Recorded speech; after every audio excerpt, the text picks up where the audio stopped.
تو ظاہر ہے ان کی انگلیوں پہ ہے یہ گرافک کرنا, ویڈیو بنانا, فیک بنانا, اے آئی کے تھرو بنانا. آپ میڈیا کے لوگ ہیں, آپ زیادہ جب سمجھتے ہیں کہ اس کو کوئی مشکل نہیں رہ گیا کہ کیا پرسیپشن آپ بلڈ کرنی ہے. پہلی بات تو یہ. دوسری بات یہ دیکھیے, انڈیا کی طرف سے ان کو انکریج کی جاتا ہے کہ آپ یہ کہیں اور اتنا تھریٹ کریں اور کاؤنٹر, کیونکہ ہمارے ڈیفینس منسٹر نے بھی ایسا کہا, ہم نے کر کے دکھایا. ہماری مسلح افواج نے چند دن پہلے جو پریسیجن سٹرائکس کی تھی, اور ان کی ڈیٹیلز آپ نے نہیں پوچھی اس لیے ابھی اس پہ نہیں جاتے. اتنی پریسیجن سٹرائک کے بعد ان کو کچھ انڈیا نے انکریج کیا کہ آپ بھی ایک پروہیبٹیو کاسٹ امپوز کریں. میں اس کو پروہیبٹیو کاسٹ کہتا ہوں. انڈیا کو بھی ہم نے جو 7 جہاز مارے وہ پروہیبٹیو کاسٹ تھی. 10 تاریخ کو جو ہم نے ٹنیج پے کی ہندوستان پر وہ بھی ایک پروہیبٹیو کاسٹ تھی, جس کی وجہ سے جنگ بند ہوئی. ایک بات. دوسری بات یہ ہے کہ جب افغانستان پر ہم نے کیا ہے, جو پریسیجن کیا ہے, جو ویل کیلکولیٹڈ, وہ ویل ٹائمڈ کیا ہے, وہ ایک پروہیبٹیو پرائس امپوز کی تھی ہم نے طالبان پر کہ اگر آپ یہ کریں گے تو آپ کو یہ قیمت دینی پڑے گی. ایک بات. تو ان کو کاؤنٹر کرنے کے لیے پروبیبلی ہندوستان نے انکریج کیا ہوگا کہ آپ بھی ایسی ویڈیو ریلیز کریں کہ اسلام آباد پر قبضہ. اس میں کوئی شک نہیں کہ دہشت گردی کنونشنل وار سے ڈفرینٹ ہوتی ہے اور چیلنجنگ ہوتی ہے. کیوں؟ کیونکہ دشمن جب کنونشنل وار میں آتا ہے تو ریلیٹیولی پریڈکٹیبل ہوتا ہے. ہندوستان نے جہاز بھیجے 85 چلے گئے, لینڈ کر دے, سیز فائر ہو گیا, اب پریڈکٹیبل ہے, ریلیٹیولی پریڈکٹیبل ہے کہ اب ہم سکون سے تھوڑے دن رہے, لوگ رہیں, فوج تو ابھی بھی ہماری الرٹ ہے. افغانستان میں جب ٹیررسٹ حملہ کرتا ہے تو دیکھیے بالکل ڈفرینٹ ڈائمینشن ہے. ٹیررسٹ ہائیڈنگ کر کے آتا ہے, اپنے آپ کو کنسیل کرتا ہے, اپنی ٹارگیٹ آئیڈینٹیفیکیشن آپ کو نہیں پتا, ٹائمنگ آپ کو نہیں پتا ہوتا کہاں کرے گا, اس کا ویپن نہیں پتا ہوتا, انٹینسٹی نہیں پتا ہوتی. جی بالکل ٹھیک ہے. یہ سارا کرنے کے بعد اس کا ایڈوانٹیج ہوتا ہے. تو یہ اس جنگ کو لڑنا کہیں زیادہ چیلنجنگ ہے.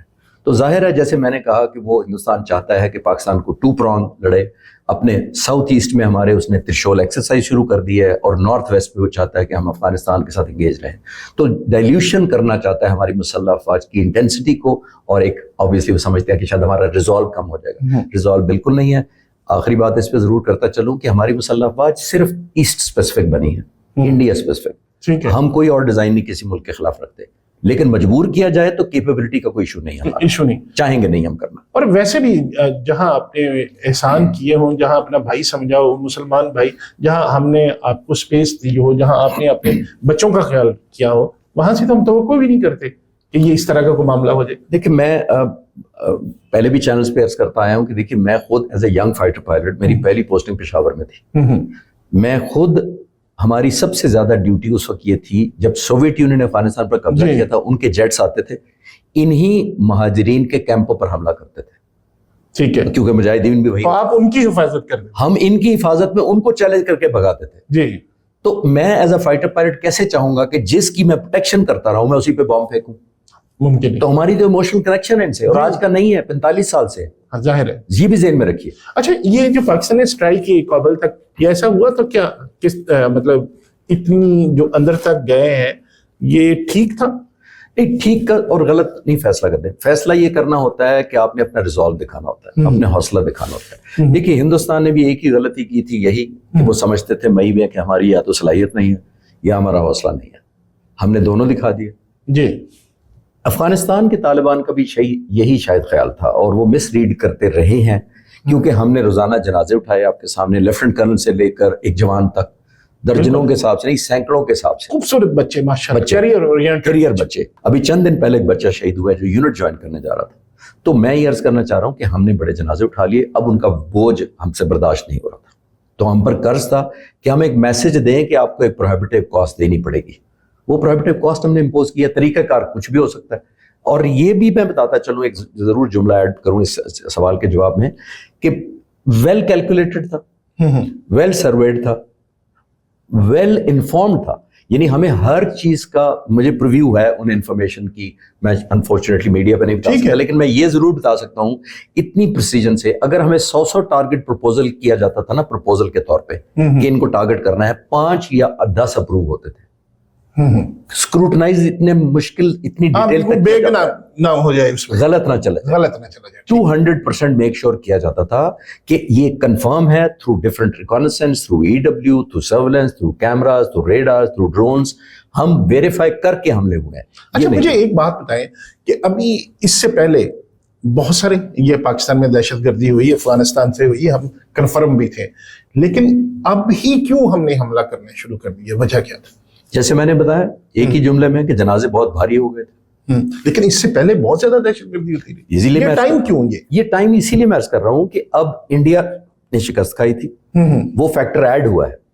مئی میں آپ جیسے سینئر جرنلسٹ نے مجھ سے پوچھا تھا کہ اب وے فارورڈ کیا ہے, جب جو ہی جنگ بند ہوئی تھی, ہم نے جہاز مار دیے تھے, تو مجھ سے عام طور لوگ پوچھتے تھے کہ اب کیا ہے فارورڈ. میں نے کہا پراکسی وار ہے. ٹھیک ہے, مئی میں بات کر رہا تھا, مئی کے شاید دوسرے ہفتے میں بات کر رہا تھا. یہ ساری انڈین پراکسیز ہیں. میں نے اس وقت کہا تھا کہ ان کے سلیپنگ سیلز ہے. کلبھوشن یادیو کہاں سے پکڑا گیا تھا؟ بلوچستان سے. ٹھیک ہے, تو کیا کر رہا تھا؟ تو یہ تو اتنی پرانی باتیں کر رہا ہوں. تو اس طرح کے ان کے سلیپنگ سیلز ہیں آل اکراس ہمارے اندر. یہ ابھی حال ہی میں ایک وہ جو ان کا تھا ملاشلا ماہی گیر ملائے والا پکڑا گیا, ان کے اندر سلیپنگ سیل موجود ہے. تو میں اس وقت کہا تھا مئی میں کہ اب پراکسی وار کھیلے گا. اب یہ اس وجہ سے جو آپ کے سوال کا جواب یہ ہے کہ اب سپانسرشپ بہت بڑھ گئی ہے, اب پرائس بڑھا دی گئی ہے, اب ایڈوانٹیجز بہت دیے جا رہے ہیں, اور اب انکریج اور موٹیویٹ بہت زیادہ کیے جا رہے ہیں. ان کو ڈسکس کرنے کے لیے یہ ضروری ہے کہ اچھا ابھی ہماری ایئر فورس میں اتنی صلاحیت ہے کہ ابھی جتنی بھی افغانستان کے اندر یہ پراکسیز بیٹھی ہوئی ہیں, جا کے ان کو ہم ٹارگٹ کر سکتے ہیں. دیکھیے ہم نے کرنی ہے, جیسے میں نے عرض کہا, ہمارا مینڈیٹ اس طرح ہے ہی نہیں, اور نام کرنا چاہیں گے, بائی ڈیزائن نہیں کرنا چاہیں گے, بائی کمپلشن کرنا چاہیں گے, ظاہر ہے. اور کمپلشن اس وقت کریں گے جب کسی کو یہ مس انڈرسٹینڈنگ ہو جائے کہ ہمارا یا تو ہمت نہیں ہے, یا حوصلہ نہیں ہے, یا کیپیبلٹی نہیں ہے. میں نے پہلے بھی عرض کیا. ٹھیک ہے, تو یہ میسج دینا تھا. ہم بالکل نہیں چاہتے کہ ہم کوئی اگر 200 چوکیاں اڑا دیں. کیپیبلٹی وائز کوئی شک نہیں رہنا چاہیے کسی کو, لیکن میں نے جیسے کہا انویلنگلی کریں گے. ہم مار سکتے ہیں, ماریں گے نہیں, اگر جب تک مجبور نہیں کریں. اس کو سیلیبریٹ نہیں کریں گے جیسے انڈیا کی طرف ہم کریں گے, کیونکہ ہمارا دشمن ہے. یہ ہمارے دشمن نہیں ہے, لیکن جیسے میں نے کہا جنازے بھاری ہو گئے. اچھا ایک اور بات بتائیں کہ جو ٹارگٹ کرنے کے لیے ان پراکسیز کو, وہ جو تھے ان کے ٹارگٹس, وہاں پہ طیارے ہمارے گئے یا ڈرونز جاتے ہیں؟ آج کل کیا صورتحال ہے, ڈرون جانا ضروری ہے, طیارے جانا ضروری ہے؟ اس وقت وہ بھی جاننا چاہ رہے ہیں کہ کیا آیا تھا, تو میرا خیال ہے اس کو رہنے دیتے ہیں, ایفیکٹس تک رکھتے ہیں. ایفیکٹ کریٹ کیے. لیکن ویسے آج کے دور میں ایسے ویپنس ہیں کہ طیارے جانے کی ضرورت ہی نہیں ہے. ایبسولوٹلی. ہمارے انڈیا کے میں بتا دیتا ہوں, انڈیا میں جو 10 تاریخ کو ہم نے ٹنیج پھینکی تھی صاحب, وہ میں کئی دفعہ کہہ چکا ہوں, 1965 کی 17 دنوں کی جنگ سے 5 گھنٹے میں زیادہ ٹنیج پھینکی تھی ہندوستان پر. 17 دنوں کی جنگ سے زیادہ, 65 کی 17 دنوں کی جنگ سے زیادہ ٹنیج 5 گھنٹوں میں پھینکی تھی ہندوستان پر.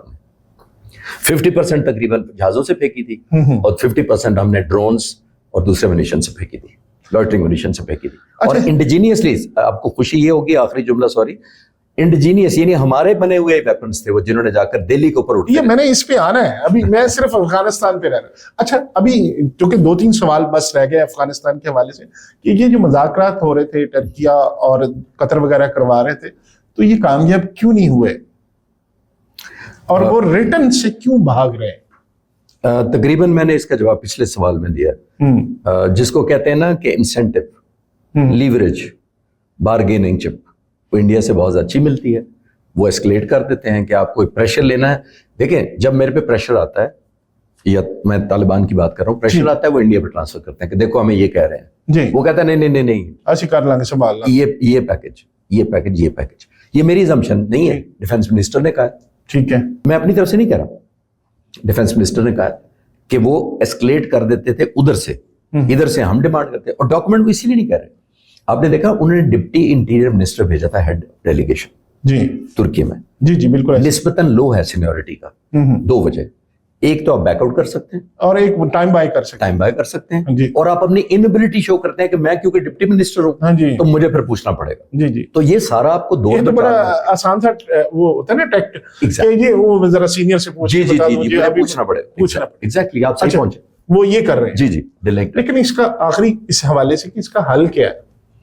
دیکھیے اس کا حل لانگ ٹرم میں as a student of strategy عرض کروں گا کہ میں پاکستان پرسپیکٹو سے آپ کو عرض کر دیتا ہوں. دیکھیے ہمیں چاہیے کہ ہم کم از کم بفر زون تک ایگری کرائیں. ٹھیک ہے, شوٹ ٹو کل ہونا چاہیے, بفر زون کا یہ مطلب ہے. ٹھیک ہے, ہماری طرف سے جائے آپ مار دیں, آپ کی طرف سے آئے گا ہم مار دیں گے. ٹھیک ہے, ایک بفر زون ہونا چاہیے, اگر 10 کلومیٹر نہیں تو 5 کلومیٹر کر لیں اگر وہ نہیں مانتے. پہلی بات یہ, اس کے بدلے میں وہ کچھ نہ کچھ مانگیں گے آپ سے کہ کیوں ہم بفر زون بنائیں. اس کے ہمیں 2 فائدے ہیں, ایک تو ظاہر ہم سیکیور ہو جائیں گے, دوسرا ہماری ڈیورنٹ لائن جس کو وہ ایکسپلائٹ کرتے ہیں, جو 1891 میں جنرل ڈیورنٹ کی بنائی ہوئی ہے اور ان کی اپنی مرضی کی ہے, اور درجنوں دفعہ ویریفائی ہو چکی ہے. میں پورا پروگرام آپ کے ساتھ کر سکتا ہوں ڈیورنٹ لائن پہ, وہ ویریفائی ہو چکی ہے 1960 میں,